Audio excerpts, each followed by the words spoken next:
બાઉલને જોતા લાગે છે કે ફટાફટ બની જશે. કયા કયા ઇન્ગ્રેડિયન્ટ્સ છે સાથે? ઇન્ગ્રેડિયન્ટ્સમાં પાલક લઈએ છીએ, પનીર, ડુંગળી, લસણ, ઓલિવ ઓઇલ, મીઠું, લીલા મરચાં અને ટોટિયા અથવા તો સાદી આપણી ઘઉંની રોટલી જે કઈ હોય એ રોટલી. ઓકે, તો ચલો ફટાફટ એ પણ શીખવી દો. આ રોલ તમે બનાવવાના છે તો એને એઝ અ સ્ટાર્ટર આપણે કઈ રીતે લઈ શકીએ? આખું જ એને સર્વ કરીએ છીએ કેવી રીતે? એને કટ કરીને પીસીસ. ઓકે, પીસીસમાં કરીશું. Olive oil 1 teaspoon.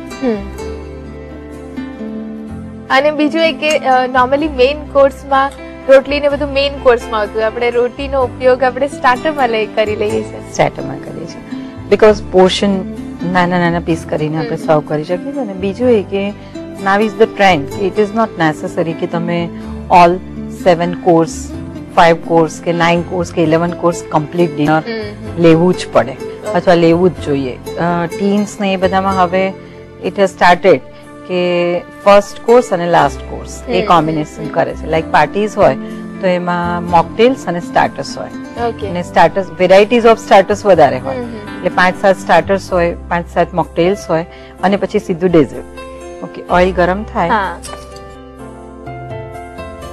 એમાં આપણે 1 ટીસ્પૂન જેટલું ચોપ ગાર્લિક લઈએ છીએ, 2 ટીસ્પૂન જેટલી ચોપ્ડ ઓનિયન,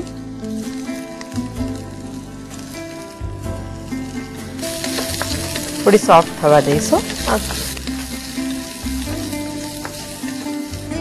ઓનિયન સોફ્ટ થાય એટલે એમાં સ્પિનેચ છે, ઝીણી કાપેલી પાલક છે, એ લગભગ 200 ગ્રામ જેટલી છે.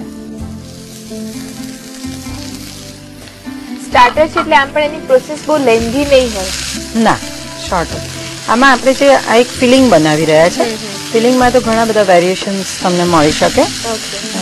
લાઈક બીન્સનું તમે મેક્સિકન સ્ટફિંગ કરી શકો, ઇટાલિયન સ્ટફિંગ કરી શકો, ઇન્ડિયન સ્ટફિંગ કરી શકો, ઇવન પોટેટો અને પનીર ને જે સ્ટફ પરાઠામાં આપણે જે જે કંઈ કરીએ છીએ એ બધા સ્ટફિંગ આમાં તમે યુઝ કરી શકો છો, કે જે પાર્ટલી કૂક કરેલા હોય, કાચા ના હોવા જોઈએ.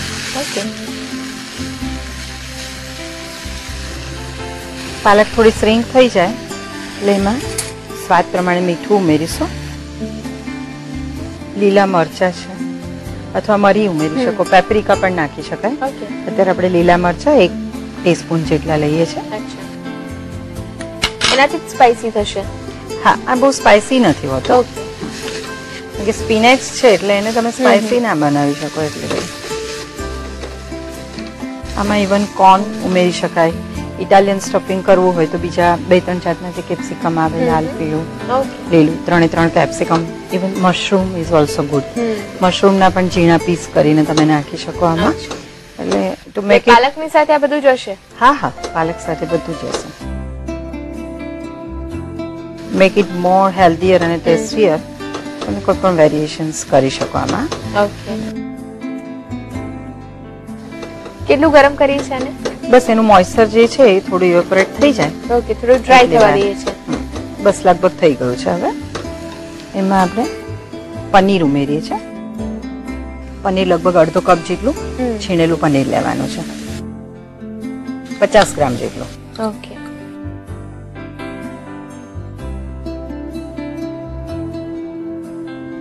થોડા પ્રમાણમાં લેવું હોય તો થોડુંક ચીઝ પણ લઈ શકાય એમાં. ઓકે, પ્રપોર્શન પછી એનું ઓછું કરવાનું.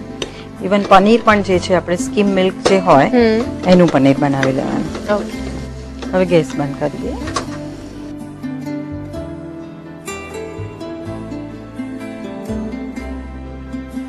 હવે આપણે આ રોટલી બનાવેલી છે, ઘઉંના રોટલી સિમ્પલ છે.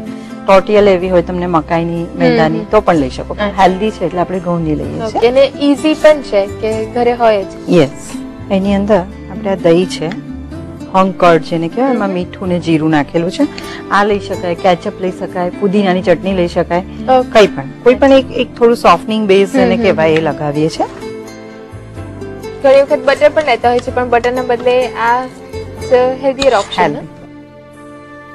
હવે આમાં સ્પ્રેડ કરવાનું છે.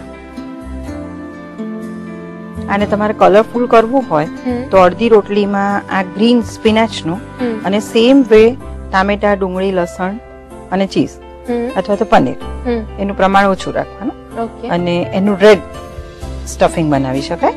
અને પછી અડધીમાં ગ્રીન સ્પ્રેડ કરવાનું, અડધીમાં રેડ કરવાનું. ઓકે. સિંગલ રોલ કરીએ છીએ કે ડબલ રોલ કરીએ છીએ?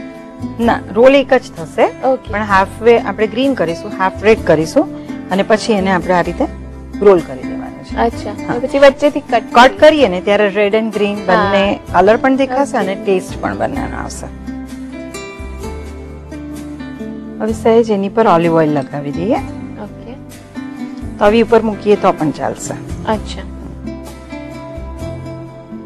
બ્રશિંગ કરીએ એ રીતે જ લગાવવાનું છે.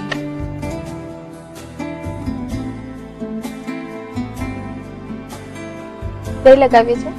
હા, એટલે કોર્નર તમારું થોડું પ્રેસ કરી શકીએ એના માટે. કોર્નર રોટલીનું ચોંટે ને. હવે તવી ઉપર મૂકી દઈએ આપણે રોલને. અને ઓવનમાં પણ મૂકી શકાય.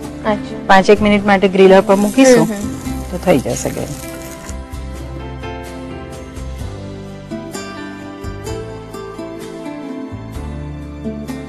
હવે ગેસ બંધ કરી દઈએ. થોડું જ કરીએ છે? હા, રોસ્ટ થઈ જાય એટલી જ વાર, કે રોટલી તો શેકેલી જ છે ને.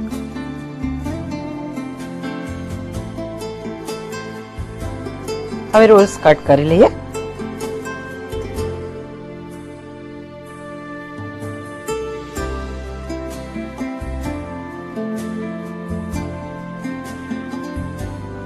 તૈયાર છે હેલ્ધી સ્પિનચ રોલ્સ. એને આપણે કોઈ પણ ડીપ સાથે સર્વ કરીશું. અત્યારે આપણે જે છે હંકડનું ડીપ બનાવેલું છે. હંકડમાં જીરું અને મીઠું નાખ્યું છે. એની સાથે તમે નાખવું હોય તો કાકડી, ગાજર એવી રીતે છીણીને નાખી શકો. ફુદીનાની ચટણી બનાવીને ગાર્લિક ક્રશ કરીને નાખી શકો, એઝ પર યોર ટેસ્ટ. પણ કોઈ પણ ડીપ સાથે એને સર્વ કરીશું.